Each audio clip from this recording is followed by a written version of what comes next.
Good morning बच्चों। Good morning. आज हम सीखेंगे draw root 2 on number line.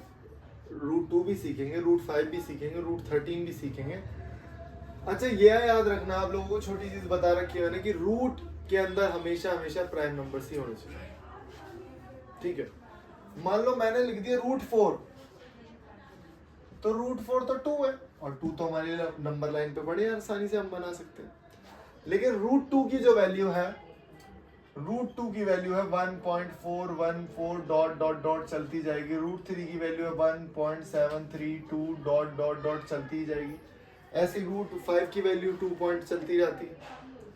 ठीक है, तो ये वैल्यू तो बहुत कॉम्प्लेक्स है, इनको नंबर लाइन पे कैसे बनाया जाए, क्योंकि यहाँ पे तो पॉइंट्स के बाद इतनी सारी डिजिट है, बड़ा मुश्किल हो जाएगा।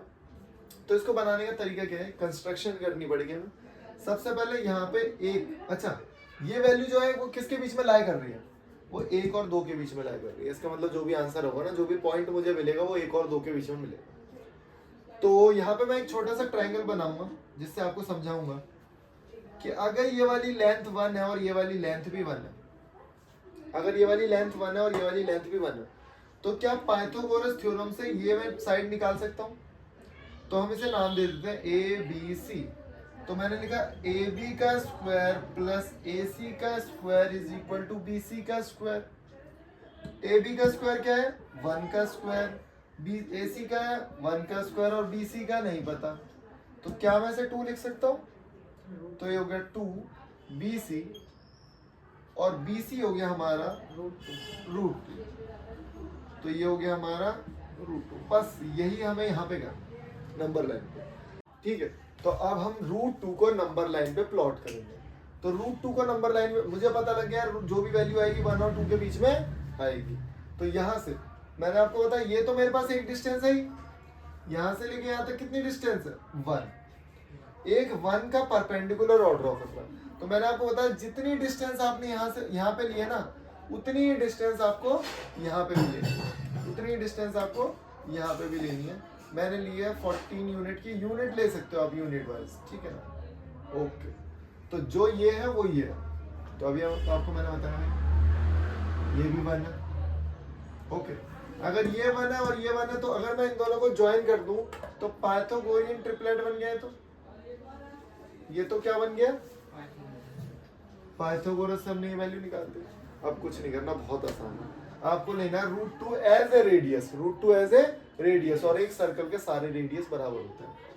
तो अगर मैंने इसको रेडियस लिया, आपने कंपास को ओपन किया ऐसे, और यहाँ से ओपन करके एक यहाँ पे आर्क लगाया इस तरीके से, यहाँ से ऐसे ओपन किया और यहाँ पे एक आर्क लगाया, तो जो यहाँ पे वैल्यू आएगी इसे ही कहेंगे हम रूट 2, जिसकी वैल्यू है 1.414। मतलब 1.5 से पहले ही पड़ेगी लगभग, देखो इसके मिडिल से पहले ही पड़ रही है वैल्यू। ठीक है, अब हमने रूट 2 तो सीख लिया, अब हम सीख लेते हैं साथ के साथ रूट 3, वो भी बहुत आसान है। ठीक है, मैंने आपको बताया भाई रूट 3 की वैल्यू निकालने के लिए हमें रूट 2 की वैल्यू भी निकालनी पड़ेगी। अब रूट 3 की वैल्यू कैसे निकालेंगे, ध्यान से देखना। अब मैं एक और ट्राइंगल बना रहा हूँ, यहाँ पे जो वैल्यू है मेरी ये है रूट 2 और ये है 1। अब इस वाले में मैं एक वही पाइथागोरस थ्योरम में अप्लाई करूंगा, ए बी सी। तो अगर ए बी का स्क्वायर प्लस बी सी का square is equal to A C का स्क्वायर, क्या ए बी 1 है मेरा, क्या बी सी रूट 2 है मेरा, और ए सी नहीं पता, तो बताओ 1 प्लस रूट 2 का स्क्वायर 2, तो ए सी कितना हो गया, रूट 3। ए सी कितना हो गया, रूट 3। बहुत ही शानदार। लेकिन इस कंस्ट्रक्शन को कराने के लिए मुझे करना क्या होगा, रूट 3 मेरे पास है, अब मुझे बस रूट 1 मतलब 1 और बनाना है, मुझे 1 और बनाना है, जो कि बनेगा यहाँ परपेंडिकुलर होना चाहिए हमेशा, ये भी याद रखना। मतलब इस वाले रूट 2 पे ही मैंने रूट 2 के पार ही मैंने एक परपेंडिकुलर लाइन बना दी। अब मैं कर दूंगा भाई इन दोनों को ज्वाइन, इन दोनों को कर दूंगा ज्वाइन, ये कर दी मैंने ज्वाइन। अब फिर वही यहाँ से क्या किया है, कंपास ब्रॉड किया और यहाँ से एक लाइन बना दी, यहाँ से एक लाइन बना दी, और ये हो गया हमारा रूट 3। रूट 3 की वैल्यू क्या है 1.73, मतलब 1.5 से आगे होगी, 1.5 से हमारी वैल्यू आगे होगी। ठीक है, लेकिन होगी 1 और 2 के बीच में ही, होगी 1 और 2 के बीच में ही, ठीक है, देख लो।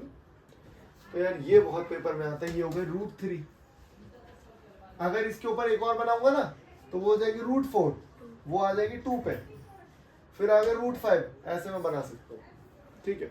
अब एक और बता देता हूँ, √13 अगर आ गया तो √13 आपको याद रखना बनेगा कैसे। चलो √5 भी सीख लेते हैं, एक बार √5 भी सीख लेते हैं। अब हम लोग सीख रहे हैं √5 एंड √13। थोड़ा सा दिमाग लगाना, कुछ नहीं है। √5 किसके बीच में होगा? √4 कितना होता है? 2। इसका मतलब वैल्यू 2 से बड़ी है। जब वैल्यू 2 से बड़ी है तो हम करेंगे एक काम छोटा सा, एक नंबर लाइन वही बनाएंगे, उस पर बनाएंगे 0, 1 एंड 2। 2 के ऊपर एक लाइन बनाएंगे, यहाँ पे 2 के ऊपर एक लाइन बनाएंगे जिसकी डिस्टेंस होगी 1। अब ध्यान से देखना, एक मैंने 1 बनाया और एक मैंने यहाँ से यहाँ तक की दूरी कितनी है? 2 है।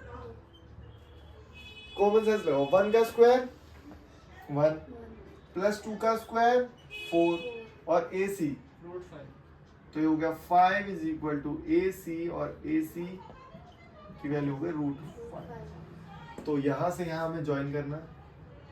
फिर वही कंपास ब्रॉड किया, कंपास से एक आर्क लगाया, यहाँ पे कहीं आके बनेगा, तो ये हो जाएगा √5।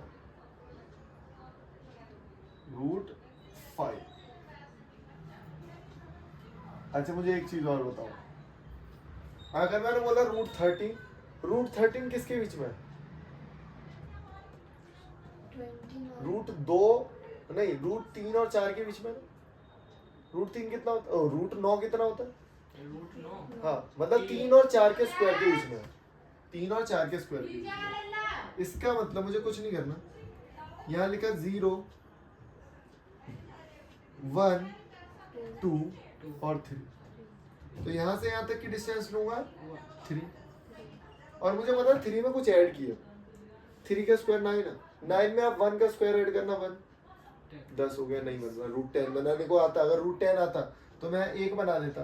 3 का स्क्वायर 9 और 1 10, लेकिन √13 9 में 2 का स्क्वायर ऐड करें 13 बेटा, 13। तो यहाँ पे मैं डिस्टेंस बनाऊंगा 2, यहाँ पे कितना बनाऊंगा 2, इसकी लंबाई कितनी है 2। फिर यहाँ से इसको ज्वाइन कर दूंगा, इसको ज्वाइन कर दूंगा, फिर कंपास लूंगा और इसको ड्रॉ करूंगा। तो कंपास लूंगा, ड्रॉ करूंगा, तो ये यहाँ पे एक वैल्यू आएगी हमें, ये होगी हमारी √13, होगी हमारी √13। बहुत इंपॉर्टेंट क्वेश्चन है, बहुत इंपॉर्टेंट। अब हम लोग सीखेंगे 9.3।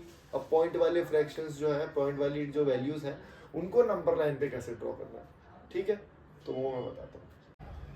तो बच्चों अब रिप्रेजेंट 4.6 और क्वेश्चन है 9.3 का एग्जाम में जो आ चुका है, ये भी बहुत बार एग्जाम में आया हुआ है, वो बुक में दे रखा है, तो वो मैं नहीं कर रहा, वो आप खुद ट्राई करोगे, ठीक है, क्योंकि वो बुक का है। तो मैं ये कराता हूँ जो आया हुआ क्वेश्चन है 4.6। पैटर्न पूरा सेम है, पैटर्न पूरा सेम क्या है? Draw a line, mark A point A on it. आपको क्या करना है, एक लाइन बनानी है और वहां पे आप पॉइंट ए मार्क कर दो, ठीक है। तो मैंने क्या बताया, एक पॉइंट लेना है ए से हम एक 4.6 के बाद डिस्टेंस लेके पॉइंट ओ बना देंगे, ठीक है। तो पहला स्टेप हो गया हमारा। तो ओ ए जैसे कि मैंने आपको बताया 4.6 है। From O mark A point B, यहाँ से कितना भी ले सकते हो, 1 सेंटीमीटर 2 सेंटीमीटर, लेकिन फिक्स होना चाहिए। यहाँ से मुझे एक मार्क करना है पॉइंट बी, ये मैंने बना दिया बी। तो इस यहाँ से यहाँ तक की यूनिट क्या है, 1 यूनिट है। 1 सेंटीमीटर 1 मीटर कुछ भी हो सकती है, 1 सेंटीमीटर या 2 सेंटीमीटर कुछ भी ले सकते हो आप, ठीक है। Okay, M is the mid point of A B. पूरी डिस्टेंस ले लो, पूरी डिस्टेंस लेके एम जो है वो क्या है, मिड पॉइंट है। अब एम से आपको लेना रेडियस, यहाँ पे ये रेडियस हो गया, यहां से लिया और इस तरीके से बनाया सर्कल, ये बन गया सर्कल, ठीक है।